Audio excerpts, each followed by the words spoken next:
Hey guys, if you are coming in, second stream. So getting this set up. I have no idea if this is public or live or not, because again, this is like my second stream ever. So if people are coming in, I hope that the YouTube comments and like the chats and whatnot are working and active. If not, I'll try to get those to be working and active. This is supposed to be public. Okay, cool. So people are actually here. Hey Nicholas, how you doing? I feel like I'm gonna be here for probably like, okay, it's live. Good. I'm probably gonna be here for like an hour. And then I think what I'm gonna try to do is have streams on like Sunday. So just consistently. Because I feel like this is a day when people can come. So hey everybody, hey, thanks for showing up. So I'll just like sit back, relax, chill out, talk. Honest to God, I have so much to do, to still do. I'm literally just like right before this, I'm gonna record a video for the Justice League like TV show that came out like in 2001. This is not a test, Thomas Freeman. This is literally just a stream. This is a stream for probably what's gonna be like an hour, just to be able to do stuff, because I know people have been asking about this, and so I'm like, you know, and I said I'd do it, so why not? But yeah, and people, if the Legend of Zelda music is too loud in the background, just like let me know, because I can fix that. But yeah, Justice League, yes, Justice League, specifically around Aquaman, because I just got so sad. Like, I've made videos about Aquaman before, like both of the movies, like before Aquaman 1 and Aquaman 2. I've talked about those at length. And I love Aquaman 1. I don't know if any of y'all have seen it. It made a lot of money, made like $1 billion, so I feel like a lot of you have seen it. But Aquaman 2 was nowhere near like the same thing as that movie, and it was nowhere near as fun. And they were both bad, but like in being bad, they were both like fun and enjoyable. And I'm not the kind of dude that like has to, like, because I like writing and I'm an editor and I talk on YouTube about education, I don't need everything to be like super educational, like thought out, or like, you know, cerebral. Sometimes I just like to have dumb fun, just like anybody else. So I really liked Aquaman 1. It was like, about Aquaman 2, but they both seem like such horribly written films. And to give you guys like a sneak peek about what I'll be talking about, I watched episodes of Justice League, and it was like from season 1. I want to say it was like episode like maybe like 6 and 7, but it was about Aquaman, and it's the episodes where he it's like kind of like the main character, and it's all about like Atlantis and Orm, and the surface world versus Atlantis, and kind of like that conflict. And I realized when watching those videos or those episodes that they're like the plots of Aquaman 1 and 2, like huge plot points of like Aquaman 1 and 2 that came out like in 2018 and 2023 were just ripped from episodes that came out in like 2002, and those episodes were far and away better than anything that Aquaman ever did. And it made me angry because those episodes are really good and the Aquaman movies were really bad. And I just couldn't fathom how DC could go from being like that consistently good with like Justice League Unlimited, Teen Titans, the Batman animated series, even like Batman Beyond, Static Shock, like consistently being that good, and then having material to adapt into movies like Aquaman, and then still making them that bad. Again, enjoyable, but bad. So that's what the next video is going to be about. So that's a sneak peek about what I'm going to do. I literally finished the script for that yesterday. I'm going to record today. I was actually coming in the office to do that like today. But you know, stream first. So, what a coincidence. So barely Basil, you watched the second one yesterday. Again, I don't even know if I should tell people to watch the second Aquaman. It's fun. That's all I'll say about it. It's just fun. So, Loki one, yeah. So if Is this like a Q&A? Yeah, so it could be a Q&A. Like, I will literally, again, I'm here for 45 minutes to an hour. I don't have anywhere else to be. I'm literally, part of me doing this actually is because there are some things in videos that I just like can't directly address, like some nuances of specifically writing, storytelling, even like macro theory about writing, micro theory about writing, specific questions that you all might have. At some point in the future, I probably will just like pull up, maybe not this stream, but in the future, pull up like a Word document and then like give examples of writing for y'all. But there's things that I can't do in a video because like videos have to be, well, I mean, some videos like H Bomberman can be like 3 hours long, but videos have to be like self-contained because I don't have the wherewithal to make a 3-hour video right now. And so like coming here and being able to like directly communicate with you guys, that'll make things like, I think, a bit easier as far as being able to like answer questions. And because again, all this from the get-go, from what I do, is supposed to be like educational. That's the only reason I ever got into YouTube, was for like to help people learn, because I paid way too much money to get my education in writing, which really was a $60,000 degree in psychology, which happened to also have like multiple classes in creative writing when I knew I actually liked it. And then a master's degree in psychology while working as an editor and writing books. And I was like, no one should have to pay $60,000. Okay, well, it was $240,000. So I have a lot of student loans, but no one should ever have to pay that much money to learn how to write. And so that's why I started doing this on YouTube. That's literally the entire reason. And doing these, I think, streams where I get to directly interact with all of you and like read your comments and whatnot, I think will help a lot with being able to actually educate and help. Because sure, the comments on YouTube videos are good, but I don't think they can ever actually like work as like a true substitute for actually getting like one-to-one in the moment feedback. So yeah, you Q&A, ask away. I probably won't be able to get to everyone. I know I have 330,000 subscribers and nowhere near that many is going to get here, but I'll do as best I can. So okay, music is a good volume. That's good. Yeah, and I'll just like read through these. They're on the side of my screen. The Fifth Social Corner. Nobody cared about the first Aquaman movie. They only came for Jason Momoa's abs. Yeah, you might be right. I mean, again, and I don't want to stay on this train for the entire hour. But it was not supposed to be a superhero movie that was supposed to be like taken seriously at all. I'm just from like the CW nature of how a lot of those scenes were shot. It was like, oh, this is what we're dealing with. Like, you know, of course, I think a lot of us had grown up kind of used to stuff like, you know, the X-Men movies, like towards the latter stage, were very serious. And then of course, like the Dark Knight trilogy was very serious. And then, you know, you had stuff like, even though it was bad, like Ghost Rider was pretty serious. And Marvel, I think, while still being kind of like light, became more serious as it got into its later acts. And then Aquaman was just so silly and stupid. Like everything looked like Power Rangers. So yeah, it was a movie that nobody asked for, but a movie that I think I'm happy I got, because again, it was just so freaking fun. Bad, but fun.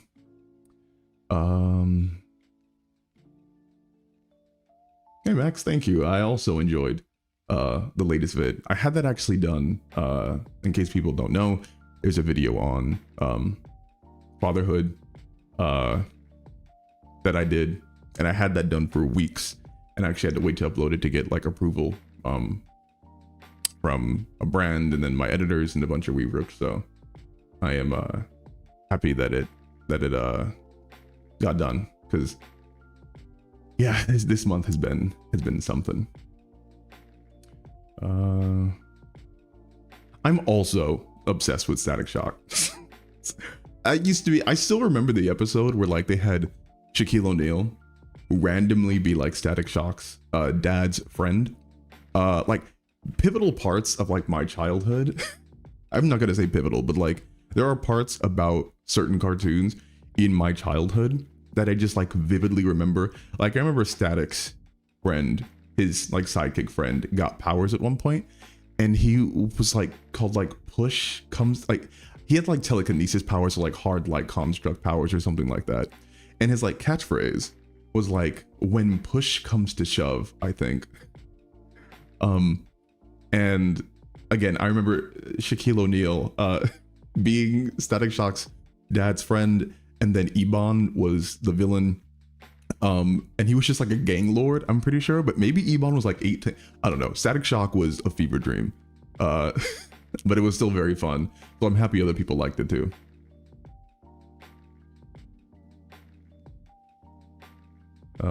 Would you ever break down RWB, right? So Ruby, it seems to have inconsistent writing in my opinion. Okay, so Tony Tran, here's something about Ruby that I've never talked about before. I got into Ruby, Lord, this was like senior year of high school, actually. This is senior year of high school. And I remember when the initial cinematics came out, because I was a huge fan of Monty Oum, you know, rest in peace. And his Dead Fantasy series, I believe it was called, when they had all the characters come together and, you know, fight each other. And I would watch those constantly. I literally just watched those like a few months ago again. And at the time I thought Ruby was just kind of like an interesting animation kind of like spectacle to be able to take in the like the footsteps of Dead Fantasy, and I stopped keeping track of it. But then Ruby became like this, it's like a Rooster Teeth thing, right? It became like this like years long project that like stood on its own 2 feet as an animation that just like garnered its own fan base, even without kind of like the Monty Oum-esque fighting, because again, he wasn't around. So I feel like I do need to go watch it. Again, I think this fits into the category of me talking about how there's just too much content for me to actually get into. There's just so much stuff that I need to watch. Like Adventure Time is one of my favorite shows ever. I still have not finished it, nor have I even watched kind of like the Fiona and Cake stuff all the way through. There's just too much content. And I feel almost like on a day-to-day basis that I have to be very judicious and specific with the kind of stuff I like spend my time on, because I can only comment on videos or can I make videos that comment on things that I've seen. And I have to, you know, figure out if a video topic will help me pay my bills. It used to be, before YouTube completely stabbed me in the back, that I had gotten to a point of being big enough that I could just make whatever I want. You could tell where the threshold was crossed specifically for that point when I made my Devil Wears Prada video. I don't know if any of you have ever seen that. But I specifically talk about making that video after waiting for like almost 2 years, maybe 3 years, because that's one of my favorite movies ever. But I had gotten like, I think I had crossed the 300,000 subscriber threshold, and I was making good, consistent money every month. And I was like, okay, I can risk one video just absolutely flopping. Because I knew that video was going to flop. And like, to my sheer surprise, it didn't. It actually did like relatively well. A lot of people had said they'd never seen it before, especially guys. Most of my viewers are guys. So like, I got to make that video. I don't get to do that anymore. I don't make nearly as much from YouTube anymore. So I have to go back. It almost like it feels like I'm starting over, which is insane that a creator with like 1/3 subs like is struggling to be able to consistently make money on the platform. But that's where I am. And so that's why I feel like certain things I have to do.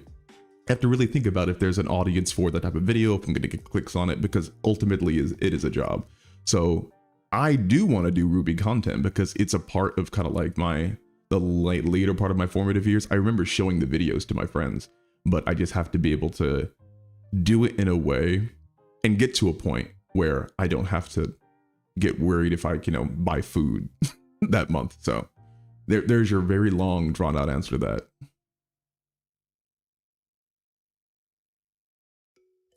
that. Max Doot, what happened to the Rango video, by the way, that you had okay, so that video, the reason I was able to upload it again is simply because whoever was sitting on my channel from Paramount, I think it was, just stopped caring and they stopped watching me. That's literally it. Like, that's how insane of a industry being on YouTube is.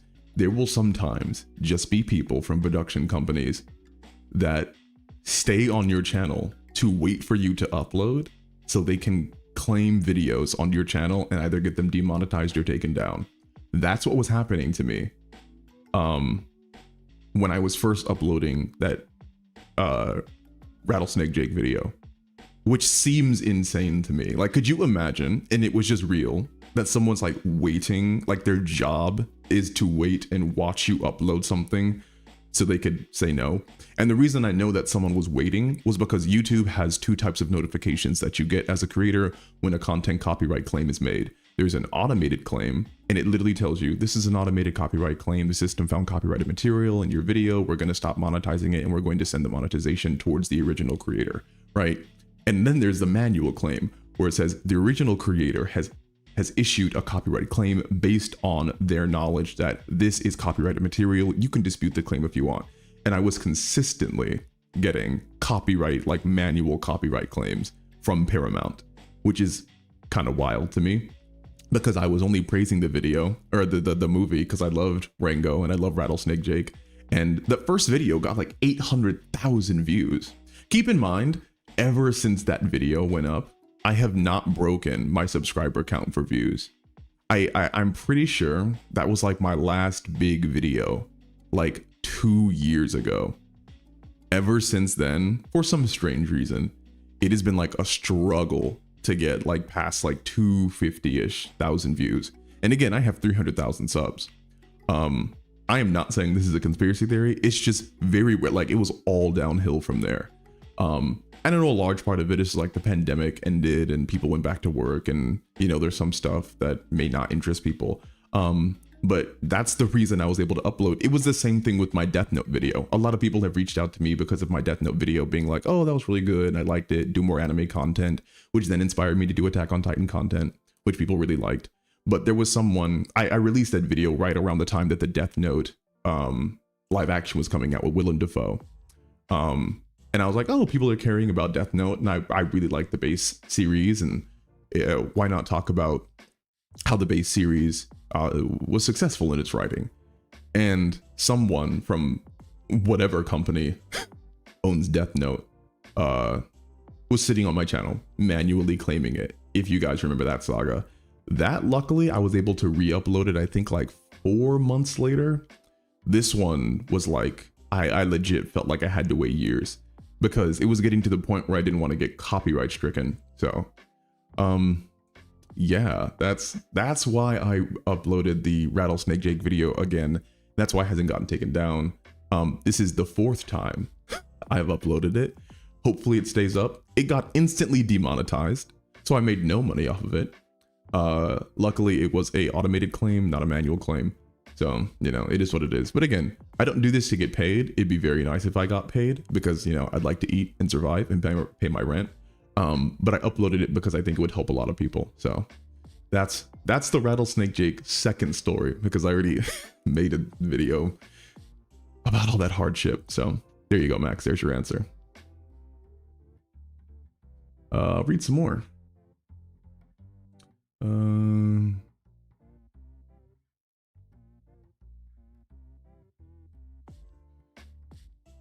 Okay, so Aiden Miller.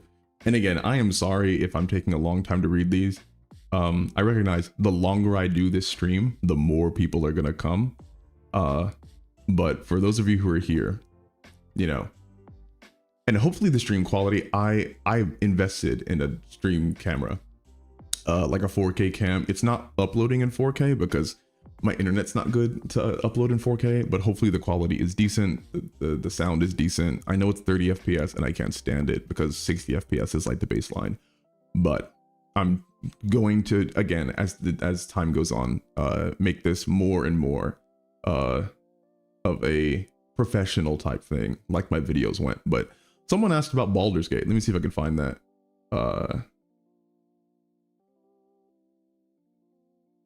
Let me see. Aiden Miller.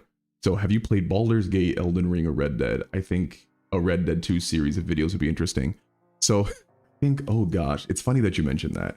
So yes, Aiden, I have played Baldur's Gate for far too many hours. I'm currently doing my Dirge playthrough, so a Dark Urge playthrough. I just got to Act 3. This is my 3rd playthrough. So I think in total I probably have like 100 some odd hours in that game. And then Red Dead 2 also probably right around 100 hours. Red Dead 2 I was just talking about with a friend. I think it's, from a game perspective, I think it's the best game ever made. Is it my favorite game? No, it's not. But it's up there. But as far as like a game, like a person setting out to make what they intended and having all the elements that go into it, Red Dead 2 is such a technological and video game marvel that I don't genuinely think we're ever going to see anything like it again. As far as like gameplay, right? Because Baldur's Gate, I think, is a narrative marvel, right? In the same vein as like The Witcher, where the emphasis on narrative is so great and you feel like you're creating your own story and you feel like it is a lived-in world, and you can play Baldur's Gate in the same way that you could play Mass Effect, right? 1, 2, and 3, and feel like there's just new content constantly. I'm currently replaying the Mass Effect series with my girlfriend, and seeing it through her eyes is very interesting because there's things that I hadn't seen before and choices that she's making that I hadn't, which isn't astounding because I've played Mass Effect for literally probably 400 hours. But to answer your question, yeah, I think in the future there would be really interesting content to make on video games. I will not be dissuaded by the horrendous performance of the League of Legends video I did. It was one of the worst performing videos I have ever done in my life. But I love video games too much not to. I think like my second or third video was actually a Red Dead video. So I will do that. I think, again, when I have the confidence and safety of being able to do passion projects and stuff that I like, I do want to make more video game based content because it's not copyrightable, at least in not any like meaningful way that I'd be using it. Because video games and the copyrights surrounding them are a bit different than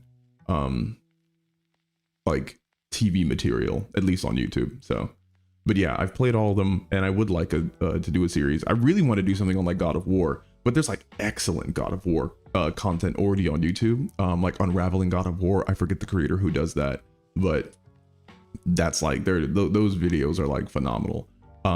So I'd need to be able to do it in a way that I think adds something new, because I don't just want to make videos that are, you know, replacements for something else. I want to do my own stuff. So, but good question.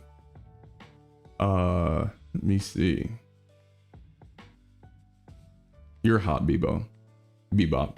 You're hot. Would love to know your opinion on the Loki series and his development as a character. Okay. What I'm gonna do instead of doing that, I'm gonna turn on the fan because it just got really hot in here. So give me like 1 second here. Hold on.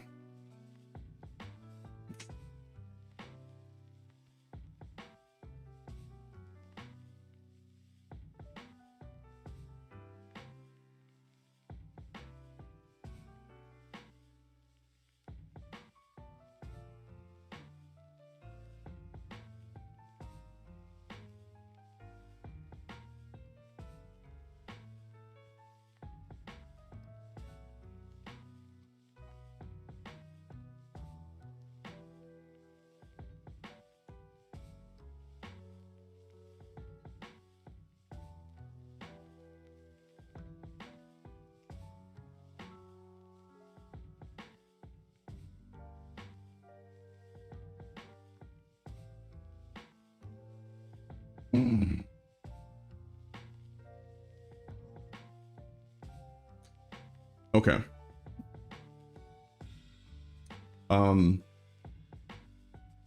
So Loki. I have recently just finished Loki. And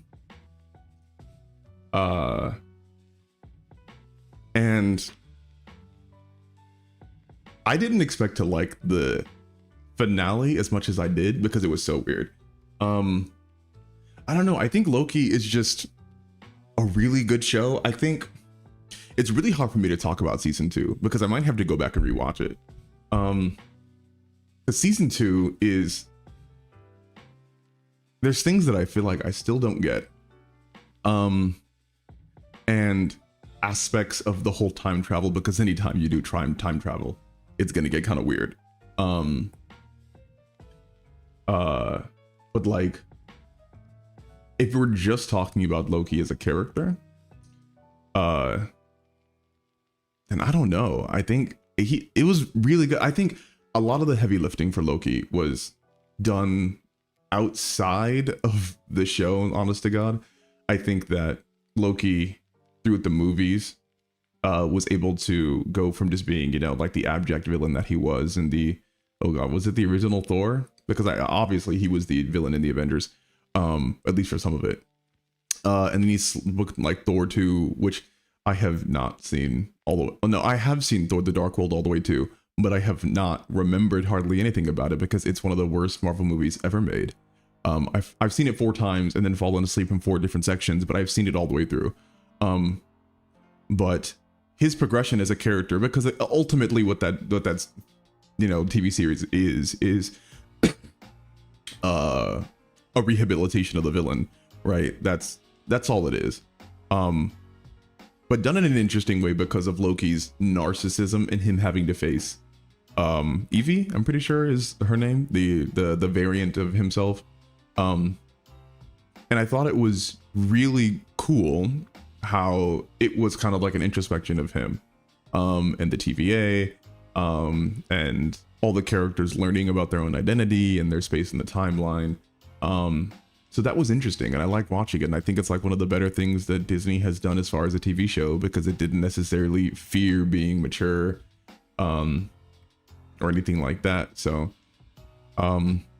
yeah, I really like Loki. I had no problem with that show, aside from, again, things that I may just not understand because it's just super weird and time travel is weird. I did feel like it was weird, I think, with I'm gonna call her Evie. I don't even know if that's her name, but she was like advocating for the destruction of the TVA, and then like trying to like morally admonish Loki about like him wanting to save everything. And I don't want to get into a rant, but there is this weird thing that happens a lot of times in fiction where characters who are, to me, just plain wrong, like morally wrong, are treated by the narrative as if they are equally as right as the character that they oppose, right? So like Loki was like, oh yeah, I have to save the TVA because I have to save everybody. If the TVA goes down, and again, I'm sorry, spoilers for those who don't know, if the TVA goes down, then everyone dies. And Evie was like, well, if the TVA goes down, then that gives freedom for people, and it's better to have people die in freedom than, you know, live in bondage, you know, a la like Killmonger type thing. And I don't know, when I was watching it, I was like, it doesn't track to me. It seems like Loki being like, yeah, I want people to stay alive, seems more morally correct than everybody dying. Even if they were kind of like, you know, like trapped on a timeline against their will, not knowing stuff. Like, and then the show constantly tried to make it seem like she had a point. Like he was supposed to like see her side, you know, like, oh yeah, he only wants to save everybody because he's selfish. And it's just like, I don't care that he's selfish. He still wants to save everybody. I don't know. Again, it was still a good season. It was just, for me, some of the stuff that happened as far as like the morals of the characters just seemed a little bit kind of like weird, but I really liked it. And it's for like a time travel stuff, and, you know, things happening. I think it was handled as well as it could have been. So, ooh, I got a donation. I think I have never had that happen before. So Savage live stream. How cool. Her name is Sylvie. Yes, Sylvie. There it is. Also, thanks for saying that the narratives seem to treat bad guys as if they're right. Yeah, it is. It's a thing. It's, I don't know. Like, it's like this weird kind of, okay, so this is going to be an example. Where I know that people are going to jump on this. I know 100% people are going to jump on this because I've already seen the discourse, and I will admit that some of this discourse is fueled by people simply not liking Black women. Now, that's not everybody. In fact, I think a lot of people who don't like this character are perfectly fine with Black women. but a lot of people who dislike this character don't like black women. And that's a separate section of the internet that just so happens to be right on this character, but not for the reasons that they want. But this character to me was horribly represented and I hated her. And that is Lord. I think I can't even remember the first season of Invincible. It's Summer, I think I haven't seen that in so long. Amber, yes, it's Amber. It's Amber in Invincible. And again, there are tons of videos about this. This is a prime example of a character who's just in the wrong, who's a bad person, being treated by the narrative as if they're in the right, or at least on equal ground with the character that's in the wrong, or it on the other side of them, right? So again, for those who don't know, if I'm spoiling Invincible for you, Amber reveals to Mark like late in the season 1 that she knows that he's a superhero, which is, I think, a really cool twist, because that's like the whole kind of like hang up in a bunch of teenage superhero stories, is that you have a love interest and you want to protect them, and then you have to balance your superhero life with your real kind of like social life. And it's a coming of age story, because coming of age is all about identity. And that's what superhero stories as teenagers are allegorical for. It's like identity and finding out who you need to be and how to be who you are successfully, right? And so I thought it was a cool twist that Amber's like, yeah, I know who you are, because it's so stupid that, you know, like we have to suspend our disbelief for like Clark Kent for him to be around disguised by glasses around like Lois Lane and stuff like that, or other people. But the thing that happened was that Amber maintained that she was in the right for still being angry at Mark for not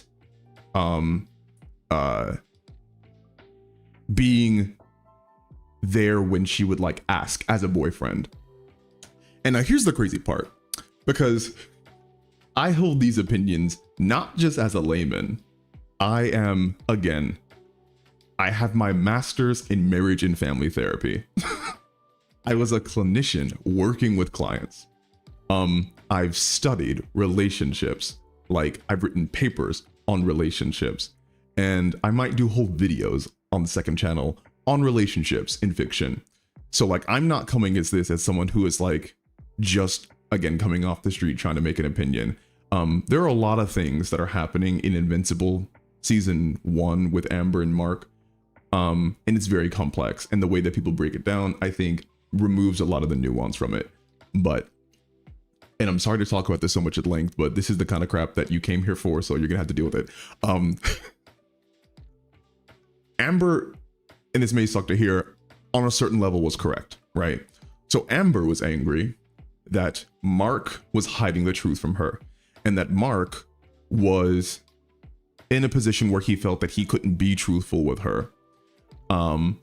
And that is a correct disappointment that I feel, a valid disappointment in feeling that she could have, right? If you're in a relationship with somebody and they are keeping huge, monumental, kind of like life-changing secrets from you that could involve you, it is your right to know as a person in that relationship, right? And oh gosh, people coming into this like just now are probably like, what the heck is he talking about? Invincible season 1.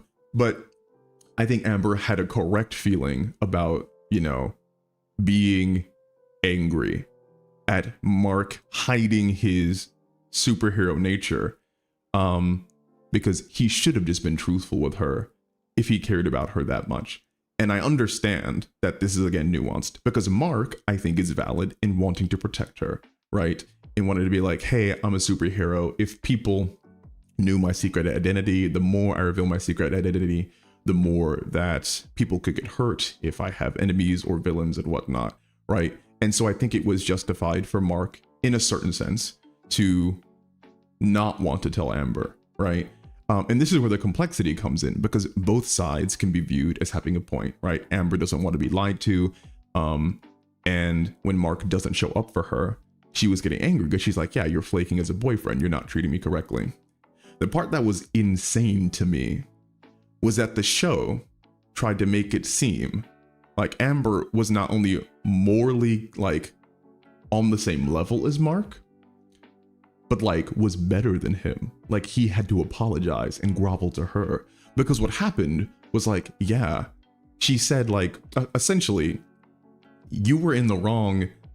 I only kept secrets from you. Like I knew the whole time that you were a superhero and I was reaming you for not being at like soup kitchens to help me, or, you know, being at parties or get-togethers, and I knew you were all saving lives, but I was justified in being angry at you because you were lying to me, which is insane because Amber was lying to Mark about not knowing.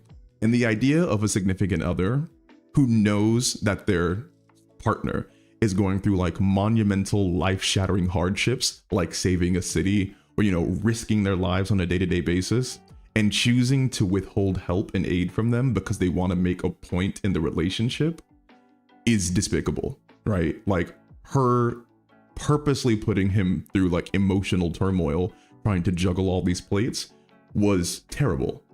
And she was nowhere near in the right. And I think the fact that the show, and it's fine to represent a character, you can have characters who are represented in thinking that they're right when obviously that they're wrong, but it's different when the narrative itself kind of endorses that character to be right, right? That's when you get into really icky places.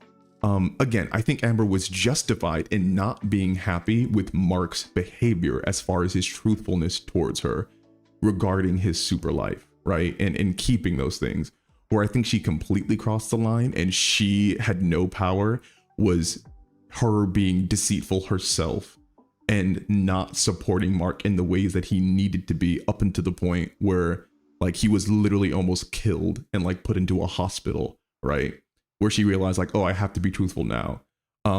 So I know y'all didn't like ask for this, but there are tons of stories where people are very clearly,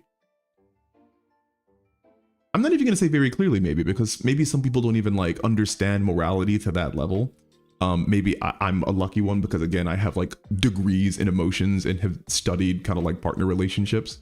But it's multiple times across narratives where people will be wrong, but the narrative itself will frame them as being right. And this isn't like a, you know, like a Breaking Bad type situation where obviously Walter White is wrong, but the narrative keeps having him win because like in the narrative, in the like the complete tale, he is more and more unhappy like as he goes on. There's another great example is Harley Quinn season 2. And I promise I will drop this after this and start reading comments again, because I'm sure there's a lot of comments about this. Harley Quinn season 2, for those who don't know, ends with, well, Harley Quinn season 1, to give it some context, ends with, oh gosh, I believe Poison Ivy dating a dude named Kite Man, who's kind of like a D-list villain, but she likes him and whatnot. And Harley Quinn ends that season 1, I believe, realizing that she doesn't need the Joker. She can be her own standalone woman, which I think is a very empowering kind of like message, right? Like women don't need men to be able to function in the real world, and Harley Quinn certainly doesn't need the Joker. And people who romanticize Harley Quinn and the Joker don't understand that that's like an abusive relationship, and that's not something to aspire to. Well, in season 2, they continue this whole thread of Harley Quinn being her own person and Poison Ivy dating Kite Man, right? But across that season, Harley and Ivy, again, if you don't want to hear spoilers for this show, don't watch this, leave. I will give you a chance to click off. But they start hooking up and they're best friends and they are like, no, this is totally a mistake. We don't want to do this. Keep in mind at this point, Poison Ivy is engaged to Kite Man, and they hook up multiple times across the season. And at a point they realize it wasn't just accidents. It wasn't just drunkenness. They have feelings for each other. And the finale of the show, which I will at some point make a video about, is Poison Ivy leaving Kite Man at the altar, like the literal, not like a figure of speech, like literally at the altar, stealing their wedding car and driving off into the sunset with Harley Quinn as she proclaims her love for her, realizing that she's like, you know, I don't want to, maybe not a lesbian, probably just bi, but like, you know, that they're in love. And like the season ends, like when I say driving off into the sunset, I almost mean like literally. And I was disgusted because I've been cheated on, and I'm sure a lot of other people have been cheated on. But the idea that we are supposed to be happy about our main characters, basically, and Kite Man, when it's insane to me that this even happened, because Kite Man, even as a villain, was like the nicest, kindest dude in the world. Like, purposefully so, I think, to show that villainy didn't necessarily have to be evil, at least in that universe. But the idea that like we're supposed to root for two characters who just like stood up a guy and took, like, ruined his wedding day, cheated, like displayed infidelity, and then just ride off laughing about how happy they are, as if like that's like a good thing. It was gross. And I don't care if it was two men doing it, two women doing it, anybody doing it. Like the exaltation of infidelity because it's like what the heart wants, and like be your like true person, it in that way is so gross. And that's like a perfect example. Again, I get really invested in this stuff because I did my master's in marriage and family therapy. So, you know, I have to become invested, or all that money that I put in doesn't matter. That's my rationalization. But that's like my kind of like thoughts on there are stories where you're supposed to like feel happy for characters that do terrible things and are in the wrong, but you're like, no, this is borderline a bad narrative now. Like, it is promoting toxic behavior, and I don't want to even like associate myself with taking away any lessons, because the lessons aren't good. Now, Harley Quinn season 3, I thought was going to give a commentary on like the hardships that these two women might face in their relationship, which was born of infidelity, but it didn't. And it was still funny, but it really disappointed me that that was a message we got. So there's my rant on my first ever rant on one of the streams, for like Harley Quinn, and just stories in general that promote that kind of stuff. So I'll get back to reading the comments now.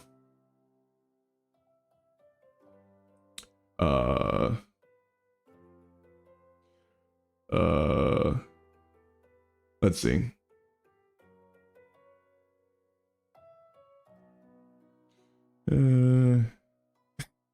Yes, Thomas Remy, yeah, everyone hated Amber, yeah.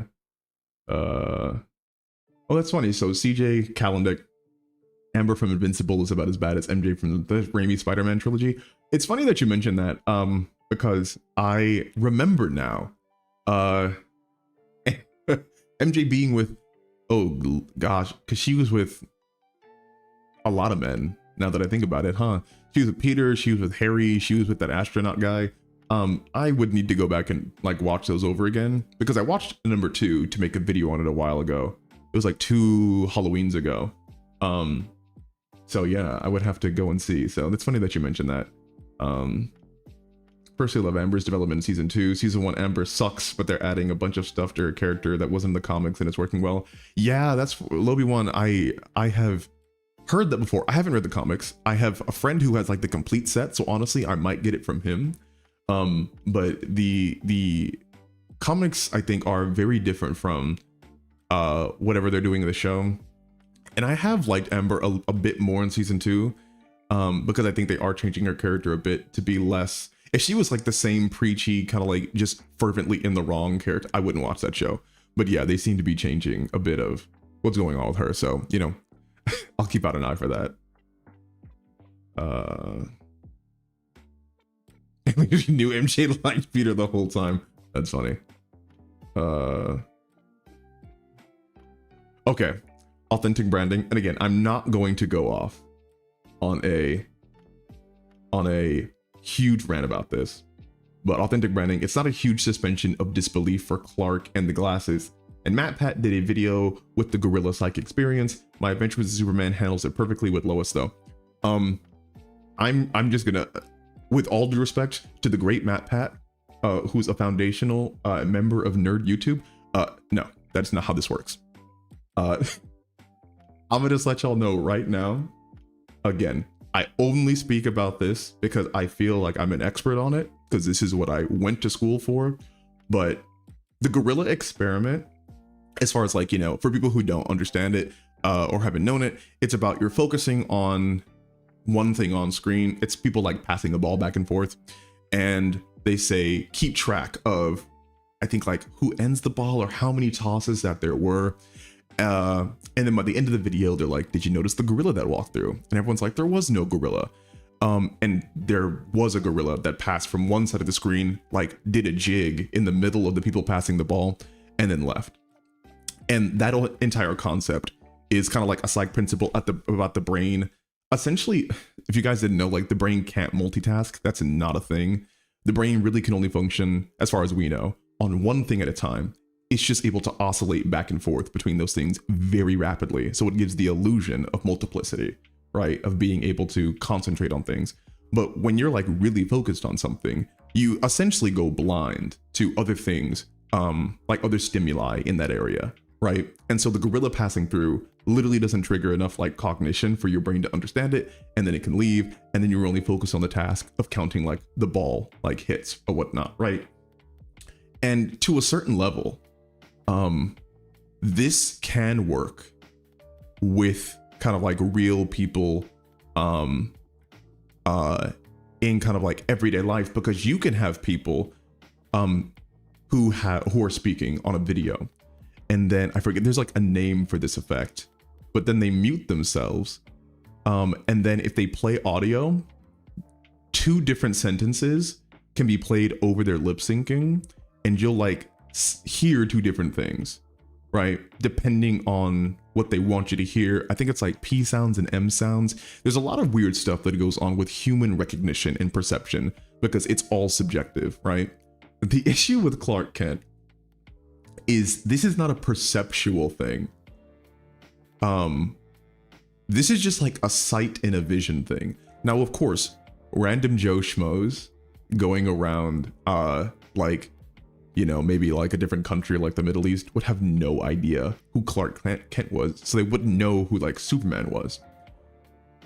But like, if this is like if I was at school and working my job, like, you know, back in college, and then like my coworker was flying, but while flying, they wore glasses. And then while they worked, they didn't wear glasses, and maybe they changed their hair. It's not this, like, I'm going to notice that.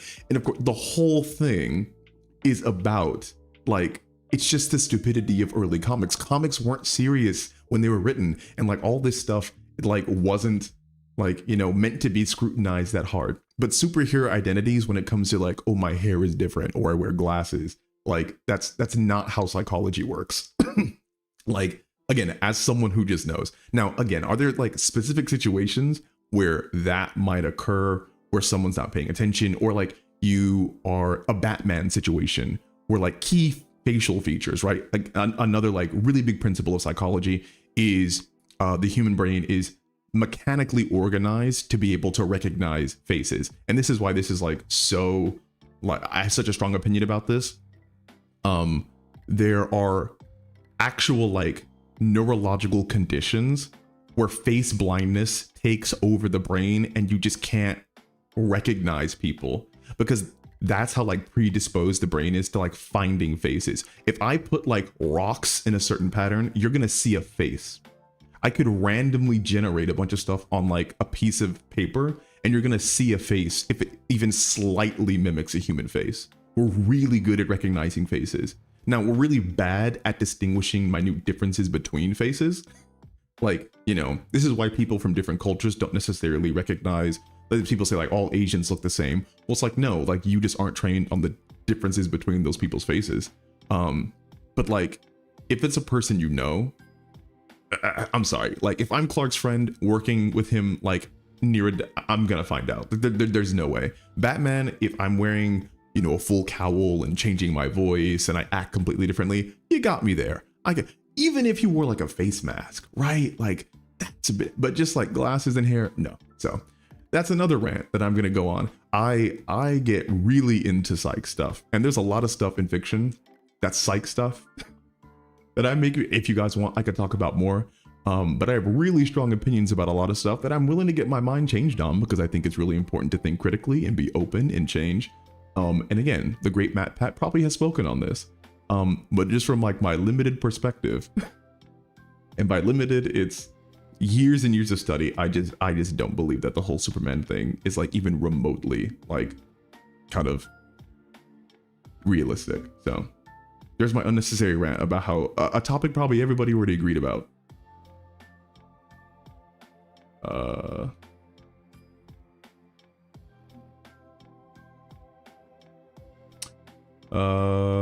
Once there's for future notice, YouTube takes a lot of your super chat donations. Some other channels use other sites to receive tips. Yeah, I'm probably going to set up something different to be able to get tips.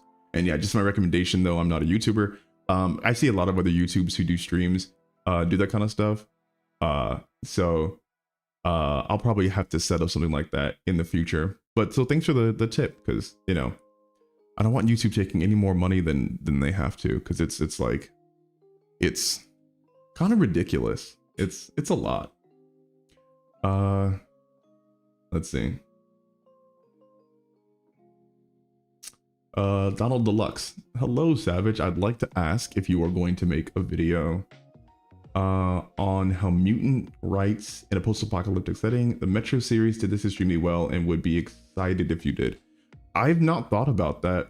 I mean, to me, that's honestly an intersection between two unique things, right? So it's a post-apocalyptic setting, which I think comes with its own allegories.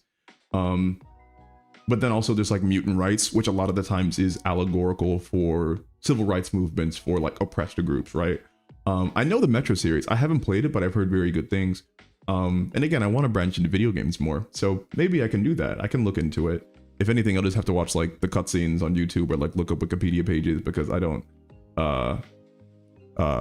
know too much about that, but that's an interesting topic. Yeah, thank you for the Kite Man love. There. Thank you. It's villains, it's in their nature. Yeah. I don't want to be like a Daenerys Targaryen kind of like standing here, but like, you know, like, oh, it's in their blood, they couldn't decide it. But like, holy moly. Please don't get me started on Harley Quinn again. Let's see.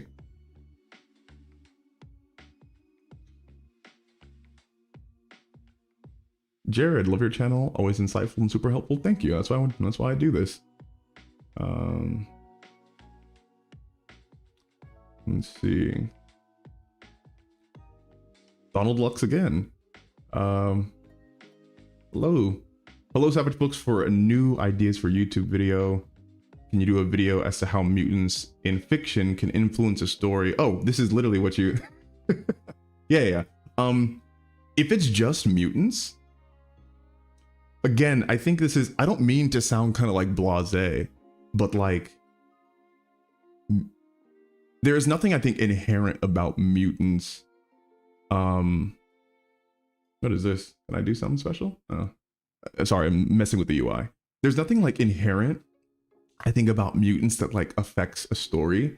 And this is just like with any, I'm going to say magic system, even though like mutants isn't necessarily magic, but any magic system or power system within a story, it's all based upon like the allegory that you want to use to be able to make a thematic or philosophical commentary on the thing that represents, right? So in my world, and honestly this is like taken from Avatar and stuff like that, but in the books that I'm writing, it's a medieval power structure, right? So it's like kings, queens, lords, peasants, all that kind of stuff.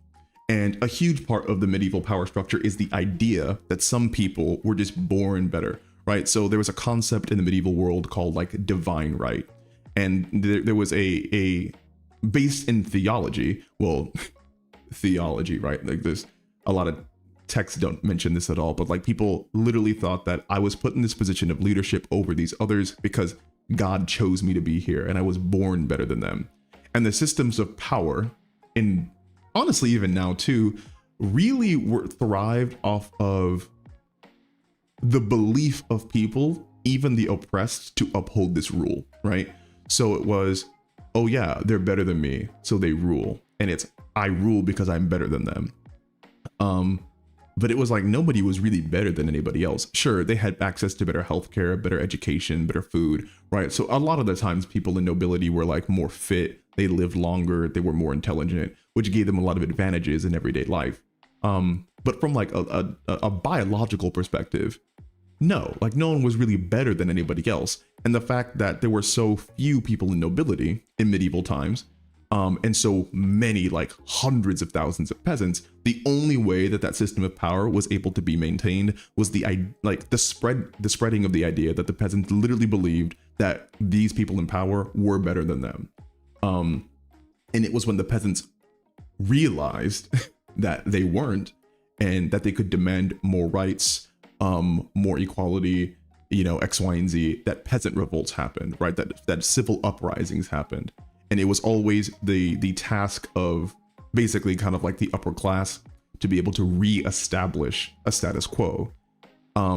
And that's a really interesting dynamic to be able to comment on. It happens in nearly every fantasy setting. There's always some type of narrative in a story about the rich and powerful nobles needing to meet the demands or keep happy the lesser people, right? Obviously, the most expansive one is Game of Thrones with the sparrows, right? Those were like religious, basically kind of like peasants who came together and overthrew the nobility. In my world, people are born with powers sometimes. And I wanted to be able to make that idea literal, right? Instead of just allegorical, right? So what if there are some people who are literally just born better? Like an Avatar, some people are just benders. Like Ozai, which is better. Like, like obviously not more valuable as a human, because, you know, I don't believe in anyone having more innate worth than anybody else. But like, he was just a firebender, and one of the greatest firebenders of all time. He was just born more powerful than a lot of other people. Same thing for like, you know, Toph. Toph just had natural talent and ability that a bunch of other earthbenders didn't. There were twins in one of the episodes. It's the one with like the fortune teller, where one was born with earthbending, one didn't. And it's stories like that, as far as like mutations, right? Because that seems to be, it was a spiritual kind of like interpretation of a genetic mutation where people inherited the genes of bending from their parents. And the more spiritual a group was, the more people would like inherit that specific gene, right? So that's why the airbenders, typically all, like the air nomads were all airbenders because they were very spiritual. That is one of the ways that mutations and mutants was used as allegory, right? To be able to kind of like look at the differences in social structure. So mutants, I don't think innately change stories, but you can use them in like a multitude of ways to be able to make social commentary on things that happen. And I know that was kind of like a cop-out to your answer, because I basically just said they don't change stories, but you know, I think that's the best way to think about it, is it's as a tool, just like any other thing in a magic system or a fiction could be. It's a commentary, you know, like Splice is about a mutant, but Splice is like also a commentary. It's a horror movie, I think, that came out in like 2016, one of my favorites. It's about like, you know, parenthood and what is a human, and then what is right and wrong and stuff like that. So, you know, things to think about.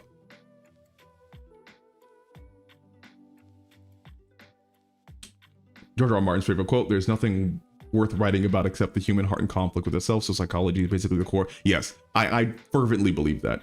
I think psychology, and I think this is what helps me so much in my writing, is that psychology ultimately is the core of any kind of like meaningful writing. So let me see. Max, do you have any thoughts on the Winnie the Pooh horror film? Thank you, Max. I refuse to ever watch it, but I'm fascinated with its implications for when big franchises like Star Wars hit public domain. Lord have mercy. Oh gosh. Okay, so I will probably watch the Winnie the Pooh horror movie simply because, so horror is my favorite genre of storytelling. Aside from romance. Literally one of the books that I want to write in the future, I already have it all planned out, is a horror romance set in medieval times. So I want to watch Winnie the Pooh because I understand and I've already come to grips with the fact that most horror is terrible. Most horror is really, really bad. And I get that, and that's fine. And it's like, if I understand that going in, then it's going to be a bit better. But like, as far as like me, like being able to accept it. But I honestly think, like, as far as like anything becoming public domain, I want these companies to have like as few rights as possible. I know that sounds terrible, but I truly believe, and I will say this knowing how weird this is gonna say or sound, I truly believe that modern day capitalism is the enemy of art, because I think art and capitalism can exist, don't get me wrong, but I think modern day capitalism incentivizes profit, and it stymies genuine creativeness when it comes to almost every aspect of widespread art, right? So for example, like video games will do things to be able to get microtransactions from players because they realize that there's a lot of money in it. They'll like limit content.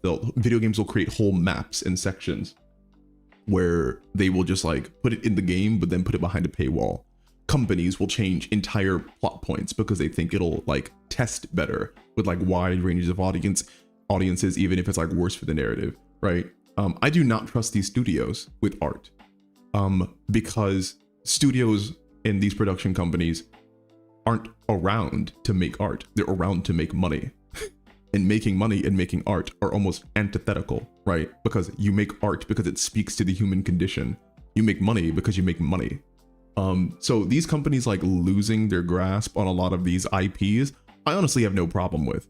Now, I still do think that if you're gonna make something, generally you should be respectful to the creator. It's their wishes, right? So for example, like, you know, if someone was alive, I don't know how this would even work, right? If an IP could not be copyrighted if they were alive. But if they were alive and they're like, yeah, I really don't want to see my stuff made into a horror movie, I think just as a human being, maybe don't make their work into a horror movie. But aside from that, big franchises like Star Wars becoming public domain, I see no downside to that. Nope, don't care. I really don't. And this is coming from someone who like has like multiple books and like IPs. If people want to make fan fiction of my stuff, if they want to sell it, if they want to make money off of it, I don't care. Granted, I will say I'm a very weird person insofar as that like I care so little about money because of my love of art that like maybe I don't have the proper mindset to even make a commentary on this. But like, like it's, I don't know. That is that. There are so many other things that I'm concerned about. If anything, I love the idea of just like completely bastardizing like well-loved, like foundational things within kind of like pop culture with like new representations in media. That sounds really cool. So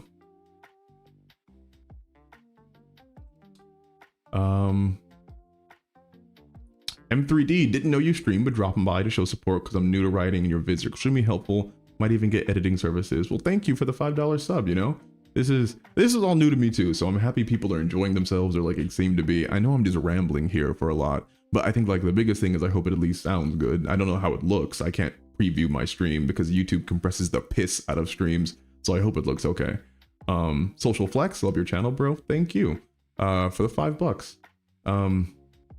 But yeah, like I have, again, it's taken me months to be able to do all this, and I still have a long way to go as far as like the streaming, because I want it to look like good. And I honest to God might just need to like pay for higher internet, because I have a 4K camera, but I can't stream in 4K because like I don't have good enough internet, because I don't want this to be super laggy.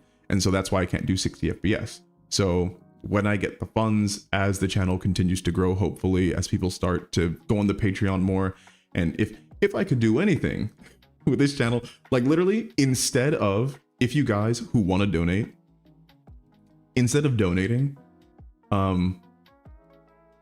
if you just want to like have like go to Patreon or like buy one of my books or something like that, I get all that money, right? Like that's money that goes to me. I can put links for future streams and stuff like that, because I know YouTube takes 55% of whatever I make on the site, by the way. Like, I don't know if people know that, but like I make 45% of whatever money is made on YouTube from my own videos for their hosting fee. So I'm certain that they're dipping into these donations as well. And I appreciate very much all of you being able to give any like amount of money, because I know that like times are tough. But I really do appreciate it. I love you all being here. And it's great. And if streaming is this fun and easy, I will definitely be doing it more. I'll probably stay on for like 5 more minutes because we're already at like 6:15, and I do have to. I have to make this video and then eat food because I haven't eaten anything today.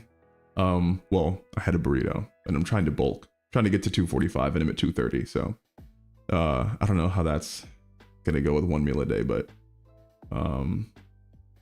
Thomas Freeman, wasn't Splice like stupid and weird though? It was weird. I don't know if it was stupid. It was weird. I'll give you that. Is there a Discord for Savage Books? Yes, there's a Discord, but it's Patreon exclusive. But I think it's like $10 a month. I think it's like 30 cents a day if I can do math. I don't know if that's correct. And the main reason is because it's like really writing heavy in like specific. So if you want to do Discord stuff, go to the Patreon and you'll get access.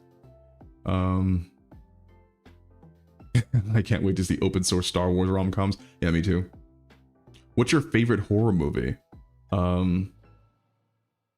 Oh Lord, that's really hard because I have a few off the top of my head. Oh no, wait, no, it's easy. It's Hereditary. I cried during Hereditary. There's a few horror movies that I really like though. Hereditary, The Conjuring 2, Insidious is a classic. If you want to count Jaws as a horror movie, even though it's kind of more like suspense thriller, Jaws. The Babadook, really good. Let Me In. Quarantine, and then the original, I believe, like Spanish version of Quarantine is also really good. I'm like a huge horror buff. The Witch is really, really good. I just didn't like it. I recognize that it's really good. Midsummer, also really good. Yeah, so like that kind of stuff. Obviously, you know, the Omen. Alien, again, maybe that's a horror, maybe it's not. Yeah, there's quite a few. Donald Deluxe, the Metro series is an intense horror series and a post-apocalyptic fiction. If that's your taste, it really is. And again, I've seen videos. I want to say it's like one of the video game. It's the video game where bullets are currency or something like that. So I will definitely, when I have more time, check it out because I game a lot. I'm probably going to immediately after recording this video play some Baldur's Gate. Because you know I'm addicted, but I will be checking that out. Yeah.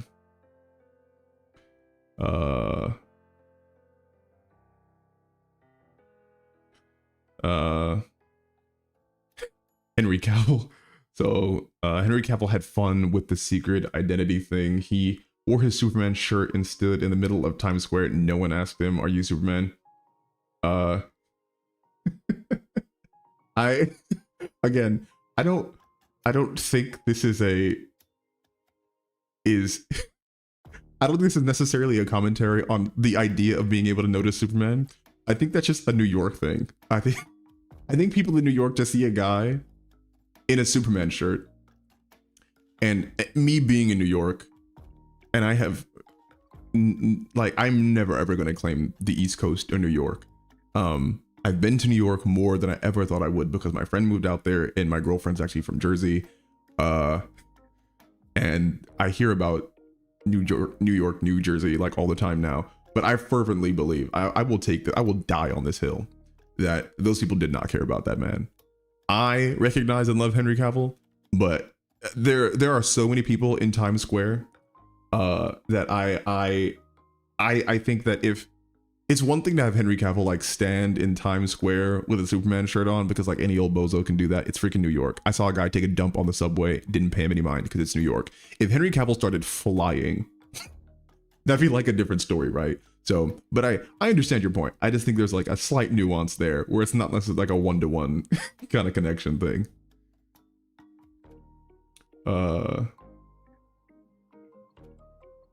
Barely Basil. Okay, I want to buy your books now. Do it. I wrote them to be read. I'm working on like my 6th and 7th one. I hopefully should be done with like my 6th one by the end of this year. It's gonna be a biggin. The Thing, yes. NWM Productions about horror movies. Yes, The Thing is another really good one. I have not seen that in a very, very, very long time. Maybe it's a Metropolis thing too. You know what? Yeah, we're really not gonna see eye to eye on this, are we? Um, Again, all I'm saying is that if I worked with Superman, like just on the same floor, the same office building, if I worked with him, if I worked with Clark Kent, and his only change was being in glasses, I'd recognize him. That's all I'm saying. If I knew him, nobody else. And I feel like working in a place with literal like newspaper, like investigators and like reporters and stuff like that. Yeah, like I don't know. That's just me. Spider-Man wears a full suit. That's that's how he gets around it. You should do a video on the Ari Aster trilogy, Hereditary, Midsommar, and Beau is Afraid. I really need to see Beau is Afraid. I heard people didn't like it. But I should. I made a video on Hereditary. This is like one of my first videos actually, a very long time ago. And because I love that movie so much. Midsommar is less good than Hereditary, but still much better than most other horror slop that's like put out nowadays. So I wish I can get all into the rest of these. This is the last thing I'm gonna read because I do have to go. But I want to be clear, I don't disagree with you. This is just funny. It is just funny. So but thank you all for like watching. For people who just came in, I'm very sorry. This is like, again, another random Sunday stream. I'm going to try to stream every Sunday. Maybe around this time, I guess. We'll see. But thanks. I'm going to end the stream like right now. So come back, watch out for my new video, hopefully coming soon. I'm gonna do it today.